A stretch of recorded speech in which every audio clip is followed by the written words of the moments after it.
Welcome to Get Smart Office Edition. The show where we help you laugh about and get better at office life. I'm Shannon. And I'm Laura. And it's Friday. Woo! On Fridays, we share the real stories that inspired our skits and tips that we share on Mondays and Wednesdays. Plus, you get to hear the bloopers that our editor thinks are funny, and hopefully you will too. Now, let's get smart. And silly. So what had happened was during COVID lockdown. Look, we all saw crazy things happening during COVID lockdown. People did not know how to stream and how to turn on and off filters, how to do a call, basically. Okay, so what happened was my church was streaming service and on Facebook. And somebody on the streaming side, I believe, accidentally turned on a filter that put a crown on my pastor's head while he was preaching about Jesus for, I don't know, like a good 5 minutes. And your pastor is not one who no, he doesn't have that sense of humor. No, that is not him at all. No. Yeah. So, and he's just carrying on all serious, and he's got this golden crown with bling on it. And meanwhile, everybody at home can't we're listen to what he's saying. I can't. Everyone's messaging in going, take the filter off. Anyway, somebody fixed it. But that was the blunder I witnessed personally with my own 2 eyes in real time. Mm-hmm, mm-hmm. I thankfully have not had any coworkers who have done serious faux pas, but we've definitely had like cat butt in the face, like right in the camera, because the cat jumps up and it's like right in front. I'm like, why? What is happening? You need a sensor bar for the cat. Right? It's like nobody needed that, right? Nobody needed that. So thankfully we did not have any pantsless people during lockdown. I was Piles grateful of for laundry, that. including underwear, right behind somebody. I didn't notice that. It could have happened and I just was oblivious to it, but hopefully not. So yeah. More of my experience with this is the people who do the screen sharing. So the people who are sharing their screen need to be very conscious of what they're sharing, because I have definitely seen things that are either like security kind of risks, things that you should not be sharing with a whole bunch of people on a call because it's like sensitive information, financial data for the company when you have access that other people you're on a call with don't, and you just had it open and then you accidentally tabbed over and showed the wrong screen. Oh no. That's definitely happened. And then the thing that actually inspired this episode was several coworkers were in a meeting with another coworker and then I believe an outside vendor. And one of the coworkers was sharing, and the other coworker who was talking a lot saw some comments because 2 of the people in the meeting were messaging each other on the chat app and talking about how long-winded he was and why he couldn't get to the point and that he was wasting everyone's time. They're talking about the guy who was in the meeting? In the meeting talking. And she was screen sharing. So all he could see was the little pop-up messages coming from the chat app. And he could see like the first sentence of every message that was coming through because they shared the screen and not the screen app. And not the window, not just the window.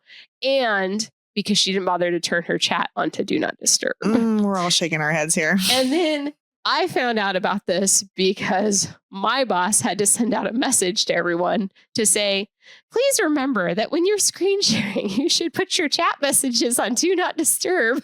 Do you know what? I love it. I love it when messages like that go out because somebody messed up. Yeah. Somebody did 5 minutes ago. Somebody messed up. Yes. And then there was a complaint and then it's just one of those things. And thankfully that particular long-winded person is no longer with the company. So everyone has been saved, but still not a good practice. And also bashing your coworkers in a work messaging app that your IT department can read, probably not the best idea. By the way, they have chat history. They do have chat history. They can see everything. Oh yeah. So yes, screen sharing. Be careful. That's my lesson on that. Awesome.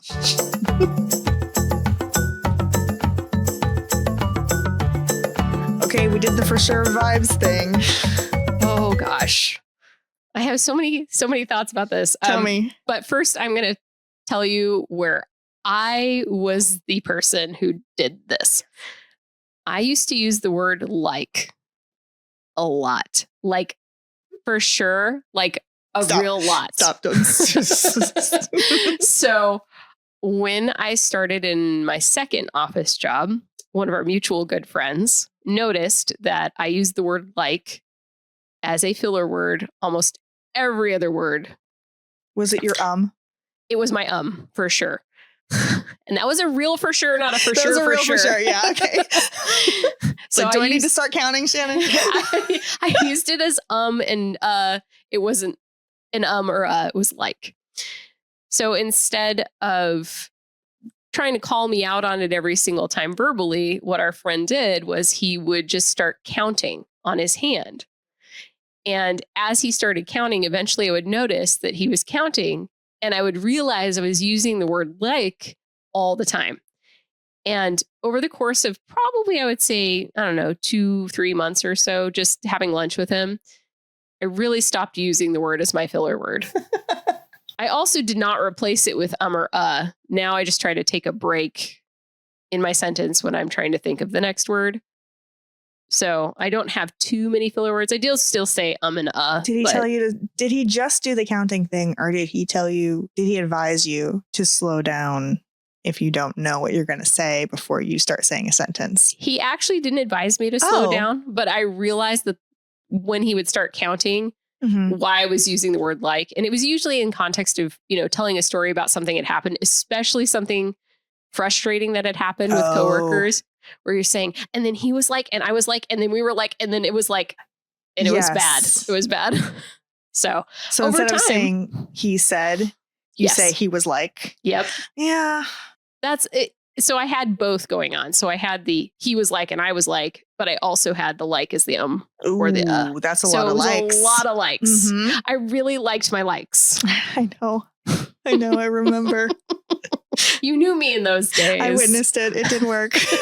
And now I don't really use it that much, except if I get tired. Yes. When I get tired, it all comes back out. Yeah. I think I'm the same way. And it might be a regional thing. It might be a California thing. I don't know. Generational. It might be we watched a lot of 90s movies and television thing. Oh my gosh. Like totally. Like those were the best times. The best. Gag me with a spoon. Okay. I knew that was going to happen. It had to happen at least so once. Hard to get out of it. So tell me about your experience with these kinds of intonations and words. Well, I'm thinking. That's what those noises mean.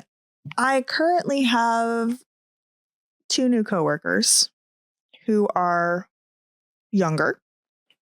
So they are the next generation entering the workforce. They are literally half my age. Not figuratively. Oh, they are half my age. And it hurts your heart. and I get to hear the for sure. So the for sure thing, I think I'm the one that brought this up, because I noticed that one of my coworkers, instead of answering yes or anything else in the affirmative, she would just be like, oh, for sure, to our boss, when he asked her to do something. Like, oh, can you go deliver the mail by, this time today? Oh, for sure. And it's always in that tone too. And I don't know. It gets annoying. It seems like somebody talking to their friend in high school, not like somebody talking to their boss. Yes. Yes. That's it. Yep. Not professional. No. But let's talk about the intonation thing. Oh, no, please. Okay, when you make me do that in the script, it hurts my soul. I literally watched Laura's face die a little bit every time she had to use the intonation where it goes up at the end for a statement. I have to think about it so hard. Laura and I, for our listeners' benefit, are really good at doing Valley Girl voices just on the fly with each other. We'll fall into it, drive the rest of our friends insane. It just happens. But when we have to do that with the intonation up, it hurts the soul. Yeah. It's rough. But we both have experienced people who speak like this. And Laura's got one of those coworkers right now, right? Yes, I do. And it's not only at the end of the sentence, but it's at the end of almost every phrase. The tone goes up. Which just makes her sound like she doesn't know what she's talking about or that she's questioning what she's doing. Yeah. All the time. Yeah, I would say so. And I've had the experience of having an executive at a company I've worked for who has the same intonation pattern. And it's really unfortunate because I actually worked with her and I know that she is competent in her job. But when she presents in company meetings, she's coming across as questioning her own statements because she's going up at the end of her sentences. And it doesn't lean toward leadership. It's not going to make people think that you are a good leader when you have that intonation. So I think it's really important, especially for people who want to move forward in their careers and want to be in a leadership position, that you understand that the words you use, the intonation you use, it really does matter because people need to have confidence in their leaders. And if your sentences go up at the end of the sentence, right, it makes you sound like you don't know what you're talking about, even if you do. Yeah, there's a supervisor in my office who does that as well. I noticed that on a recent all hands meeting. I was like, oh, she does it too. And she's not even the same age as these other people I'm talking about. And I really do not know where this started. I started noticing it probably within the last 5-ish years, I would say. I don't know where it comes from. Do you think that it would affect somebody's job interview? Definitely. That it could. As somebody who has done a lot of interviews, because I have hired people and I've also had to fire people, which is also not fun.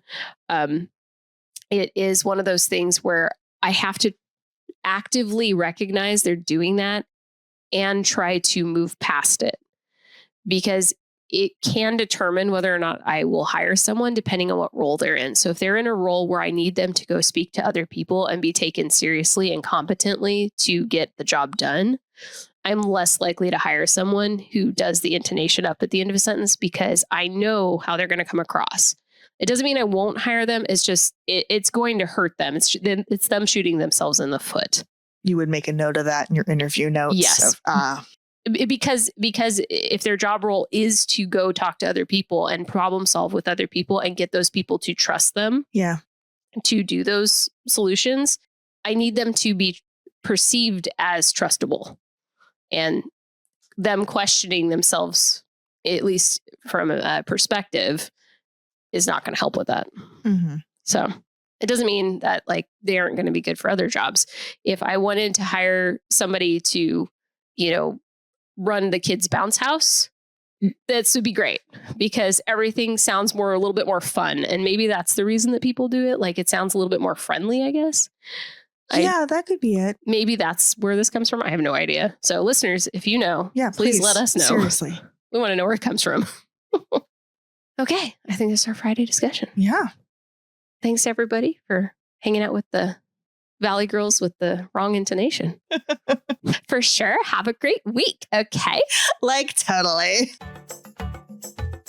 Tell your friends and family and your coworkers that you're specifically trying to change these speech patterns. I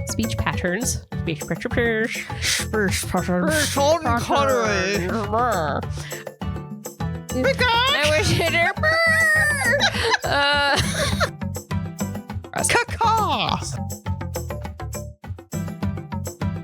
I'm just a weird crow. Thanks for listening. Subscribe to catch new episodes of Tips and Skits every Monday and Wednesday, and join us for our Real Story segment and our blooper reel on Fridays. Want to share your hilarious office stories with us? We might turn them into an episode. Send us your thoughts and feedback at gsoe@diecastmediagroup.com and follow us on Facebook, Twitter, and YouTube. Special thanks to Rebecca, who created animations for our skits, which you can watch on our YouTube channel. Also, thanks to Wendy, our audio editor, Lelia, our social media manager, and Austin, our technical engineer. If you would like to support the show, review and share with your friends, or consider supporting us on Patreon, links are in the show notes. Get Smart Office Edition is a DieCast Media Group production. Meow!